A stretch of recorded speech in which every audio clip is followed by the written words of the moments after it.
O comércio da capital mineira teve o maior crescimento nos últimos 3 anos. Os dados são de um levantamento da CDLBH, Câmara de Dirigentes Lojistas de Belo Horizonte, que aponta um aumento de 1,36% nas vendas. Para falar sobre esses dados, eu converso agora com o vice-presidente da CDLBH, Fernando Cardoso. E Fernando, boa tarde, seja bem-vindo ao Horizonte Notícia. Boa tarde, um prazer estar participando aqui. Fernando, a que a gente pode atribuir, então, esse aumento? Então, são 4 pontos referentes à economia, né? A gente teve um recuo da inflação, a gente teve também uma redução na taxa de juros, um bom desempenho no mercado de trabalho, isso é referente à geração de emprego, né? E um aumento na renda média.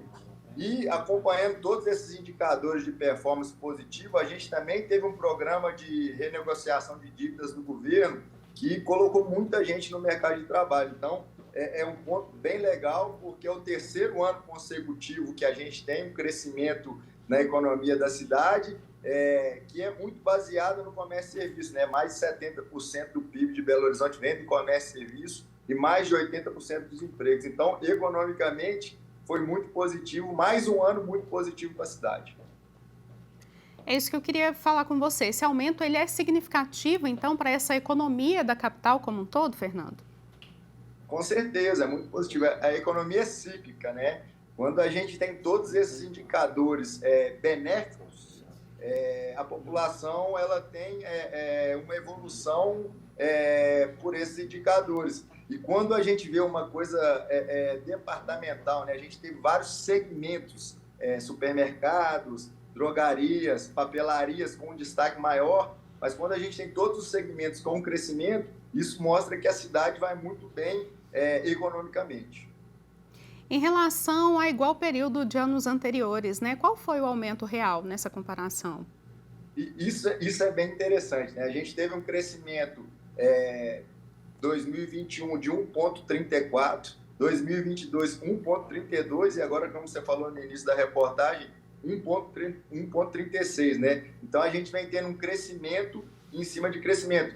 E um ponto que é bem interessante dessa análise e que mostra que Belo Horizonte tem um impacto muito maior, a gente tem outros pontos fora do nosso país que poderiam estar complicando essa situação, né? A gente tem a parte da inflação em outros países, como os Estados Unidos, que dificilmente isso aconteceria anteriormente. A gente tem o problema geopolítico também das guerras.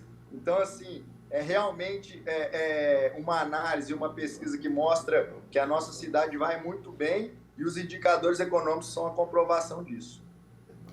É possível a gente saber quais setores apresentaram melhor desempenho nesse período e por quê? Sim, os segmentos de supermercado, farmácias, papelaria, esses tiveram um crescimento maior. E eu acho que o ponto é importante porque está ligado a bens que são de necessidade primária, né? Todos esses segmentos, a gente atende primeiro as necessidades primárias e depois vai para as questões mais supérfluas. Então, por isso, esses segmentos são diretamente beneficiados. Mas, como eu falei anteriormente, como a cidade nossa, a gente sempre utiliza isso na CDL, né? Belo Horizonte, o atrativo dela, o maior setor dela é o comércio e serviço. Então, quando a gente tem um benefício direto, isso beneficia a economia como um todo. Um exemplo a gente pode dar, a gente está falando do ano passado, mas o Carnaval. O Carnaval teve aí, a gente teve alguns segmentos como bares e restaurantes, que são setores diretamente beneficiados, mas com a injeção de valor que a gente teve ali, R$ 1 bilhão na economia, indiretamente todos os outros segmentos também são beneficiados. Tá certo, Fernando, muito obrigada pela sua participação. Eu que agradeço a oportunidade, sempre que precisar, estou à disposição. Obrigada.